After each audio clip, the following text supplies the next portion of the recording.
let's get prepared. Glove up. So if I'm going to the trouble to glove up, that means I'm going to the trouble to use a brand new clean scalpel. So we're gonna go through. The process is pretty simple to take clones. We're gonna find a viable place to take the cutting off the plant. We're gonna take our fresh, clean scalpel. We're gonna dip that cutting in some Clone-X gel. And then we're going to put it in our starter plug that was soaked in Clone-X solution. We've got all of the tools ready to take our clones. We're gonna pick our clones. So when we look at a plant, what we're really looking for, bare bones minimum, is 3 to 4 nodes or 3 to 4 branches that we're gonna take that cutting from. Then we also wanna look at, is the stem woody or is it soft? Traditionally soft stemmed plants like this guy, that newer growth, are going to root faster than some of the older growth. But ultimately, when we look at our plant and decide how it should look when it's getting ready to flower, is also going to help determine where we're going to take our clones from. So if we get down in here, I know that these branches are not going to get nearly enough sunlight to produce beautiful fruits like I would like. So instead of leaving those branches to take nutrients from the soil but not produce the kind of flowers that I want, I'm just going to remove it. Tomato plants in particular are extremely easy to root, so I'm not too worried about issues of it being a woody stem, because it really isn't woody. Now if we were taking a clone off of a cannabis plant or for a cannabis plant, we would have to consider how woody that lower stem may or may not be. So now we're going to take our clean scalpel so that way we don't introduce any potential viruses to the plant as we take the cutting. We're gonna count down our nodes or our branches. So there's 1 branch, 2 branch, 3 branch, 4. That takes care of our rule of thumb about not taking a clone that's less than 3 or 4 branches. This one happens to be several branches. So there we take our clone at a 45-degree angle. We're going to remove these couple branches that are very low. We're going to get ourselves our cloning gel and lather that up in some gel.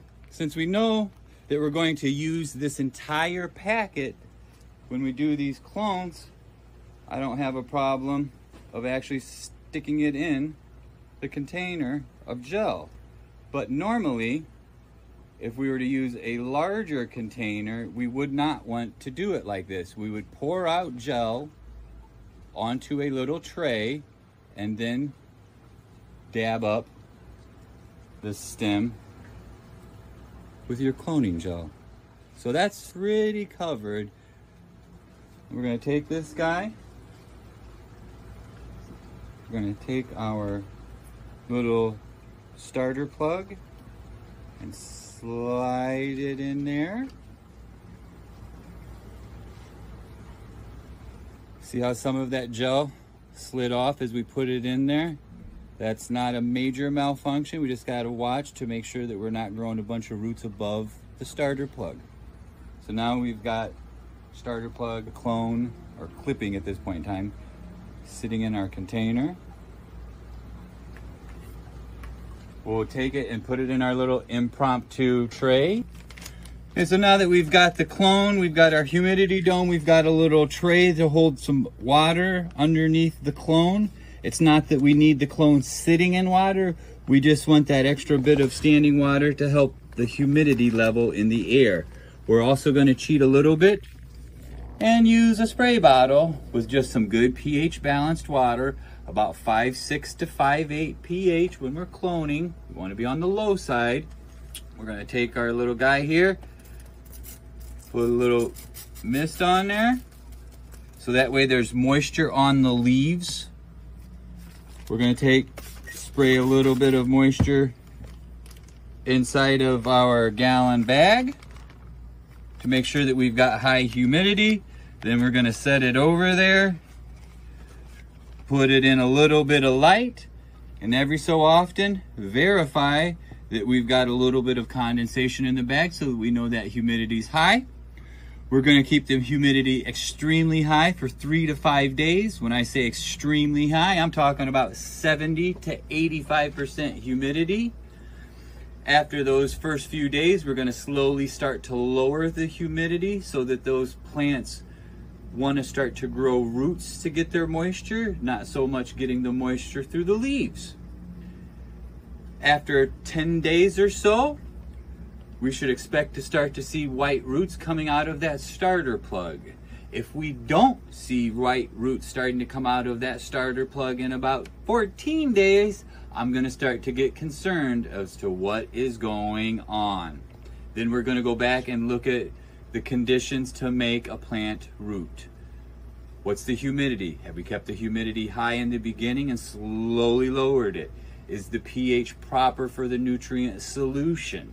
Is it in that 5.5, 5.6 to about 5.8, 5.9 range? Was the plant happy, healthy, and strong that you took the cutting from? That's one of the most important things that a lot of people forget about. If you've got a sad plant, it's gonna make sad. Right here, case in point, this plant, or this branch, could potentially become a clone, and actually we're gonna make it a clone. So just like we were doing before, 1 branch, 2 branch, 3 branch, 4 branch, 5 branches, 6 branches, or 6 nodes. So that's more than enough. We pop that bottom one off, pop that one off, pop that one off. We leave enough foliage to sustain some photosynthesis to grow roots, but now we've got several locations for the roots to come out of. And here on this tomato plant, if you notice, those little white, what I like to call pimples, are the beginnings of where a root's gonna easily pop out. So this tomato was just begging for clones to be taken from it. So now we're gonna dip it in our gel.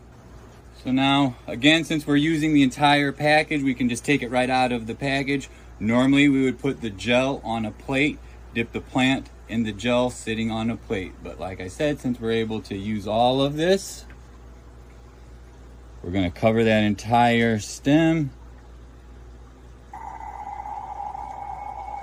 Now this clone is not gonna be put into a starter plug, but it's gonna be put into an aeroponic cloning machine. So the biggest difference that we have to think about when we do an aeroponic cloning machine versus our starter plugs, this is all gonna get washed off if I put it right in that aeroponic machine. So I wanna give it a little bit of time to soak in. All of those open wounds we have to make sure are covered with our gel. Otherwise we can potentially have more issues by letting it stay exposed to air that we don't want. So now this is an aeroponic cloner. This happens to be a turbo cloner. They all kind of work on the same principle. We've got water in the bottom reservoir spraying up onto all of the stems of the plants. So if you noticed, still got that tomato all gelled up, sucking in some of that rooting hormone. Now some people will like to cut the tips of the leaves. That gets down to more of a personal preference. It all kind of depends on the plant also. We just got to make sure that humidity gets absorbed by the plant. So now we're going to take the neoprene sleeve. We're going to take out a neoprene sleeve and slide our clone in there. So now you can see water's already hitting the stalk, starting to slowly rinse off some of that rooting hormone, but it didn't get washed off completely. It's still on there. That's part of the beauty of using a gel versus a powder or a liquid. It will stay on there for a little bit. So if we've got the conditions inside of our cloning machine proper, within a week or so, we should start to see something like this.